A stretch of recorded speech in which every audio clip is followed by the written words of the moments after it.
हम पर इल्जाम लगाने वालों, सुन लो, एक और भड़काऊ भाषण हो रहा है। बताओ बीजेपी वालों, क्या ये बात सच नहीं है कि पति के साथ पत्नी नहीं है? क्यों नहीं है? आपको चाय बनाने की जरूरत नहीं पड़ती, कम से कम वो चाय बना दे।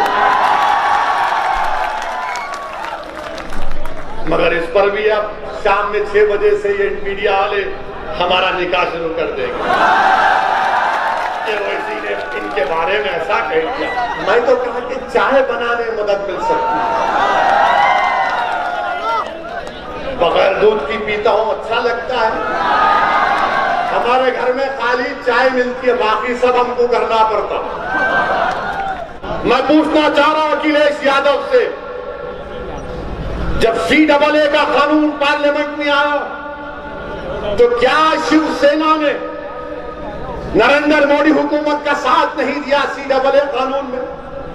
और यही समाजवादी पार्टी महाराष्ट्र में अखिलेश यादव उद्धव ठाकरे की हुकूमत का साथ दे रहे हैं। बताओ समाजवादी पार्टी में बैठने वालों, क्या मैं सच कह रहा हूं या झूठ कह रहा हूं?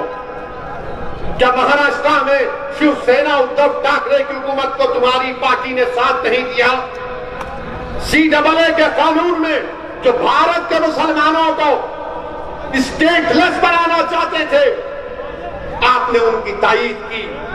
मेरे अजीज दोस्तों और बुजुर्गों, ये अमित शाह का लाया हुआ काला कानून, ये मोदी की हुकूमत का लाया हुआ काला कानून, मैं सलाम करता हूं भारत के मुसलमानों को। मैं सलाम करता हूं उत्तर प्रदेश, सहारनपुर और तमाम भारत के इलाकों के मुसलमानों को, और खास तौर से हमारी बहादुर माओं और बहनों को जिन्होंने CAA कानून के खिलाफ एहतजाज किया, रोड पर निकल कर आ गए, शाहीन बाग बनाया। मैं सलाम करता हूं आपको।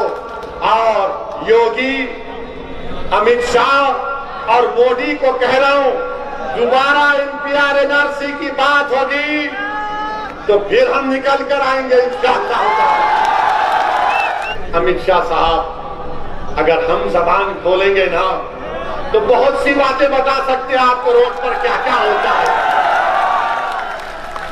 रोड पर क्या क्या होता है बता सकते हैं। मगर आपको तकलीफ क्यों? अगर नमाज 10 मिनट के लिए पढ़ी जा रही है तो आपके पेट में दर्द क्यों हो रहा है? और अगर भारत में जुमे के दिन अगर किसी मुसलमान को नुकसान होगा अमित शाह, तो आप जिम्मेदार होंगे, क्योंकि आपने तकरीर करके अपने उन गुलामों को हुक्म दिया है कि जुमे की नमाज में मुसलमान ऐसा करता है। आपकी जिम्मेदारी होगी, अगर जुमे के दिन किसी मुसलमान का बाल गिरना चाहिए। इस तरह का बयान एक होम मिनिस्टर देता है। एक फकीर उत्तराखंड के इलेक्शन को जीतने के लिए इतनी नफरत क्यों रखते हैं मुसलमानों से बीजेपी वालों?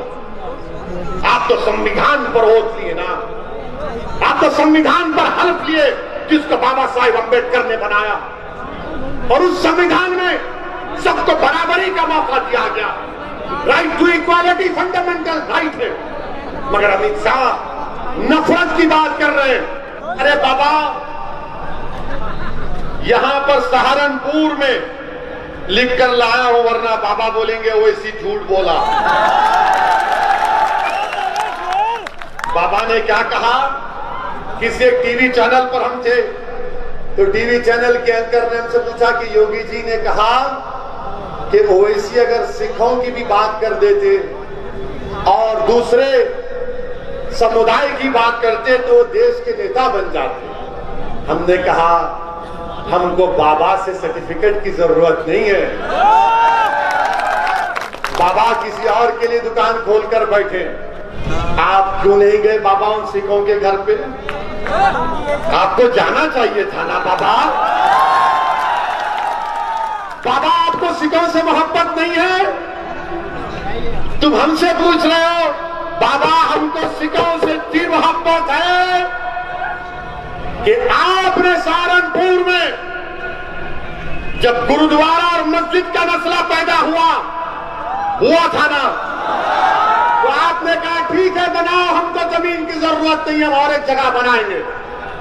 सिखों के लिए मदद की ना हमने। बाबा ने क्या किया? बाबा ने कहा नाम बदल दो, ज्यादा बोले तो ठोक दो।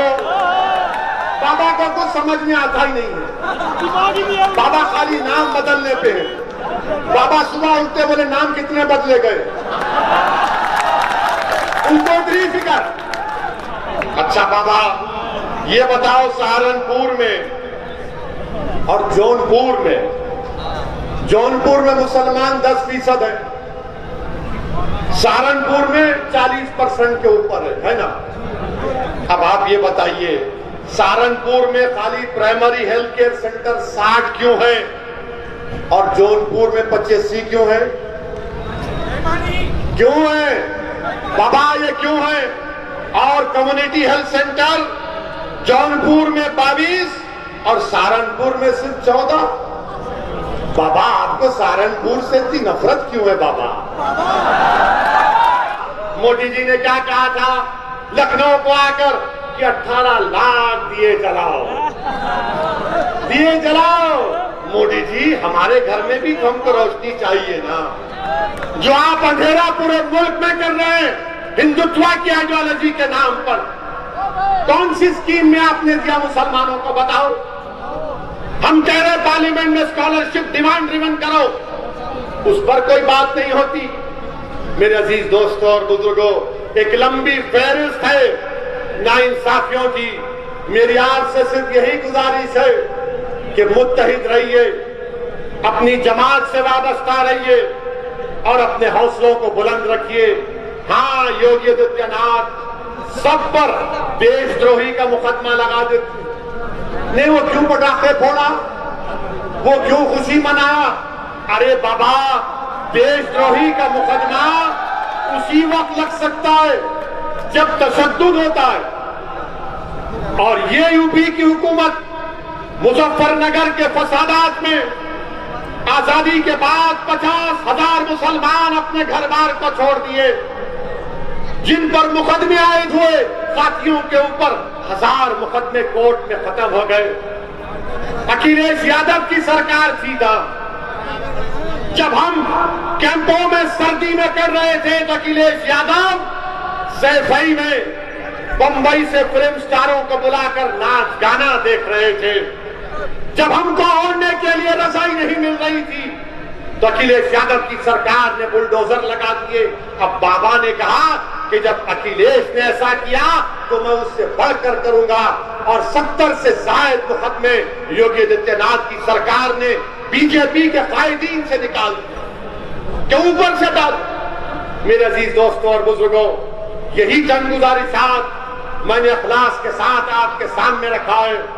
मैं आपसे गुजारिश भी करूंगा कि मौलाना कलीम सिद्दीकी साहब के लिए भी दुआ करिए, मौलाना कलीम सिद्दीकी साहब के लिए भी दुआ करिए। ये नहीं बोलेंगे अखिलेश, नहीं बोलेंगे कांग्रेस, नहीं बोलेंगे, नहीं बोल सकते। लफ्ज मौलाना जहाँ आता है बोलते नहीं नहीं हमारा हम मौलाना है, वो का मौलाना है, हमारे अब्बा मौलाना है बोलेंगे, मगर झूठे केस में उनको डाल दिया गया। इंशाअल्लाह ताला अल्लाह इंसाफ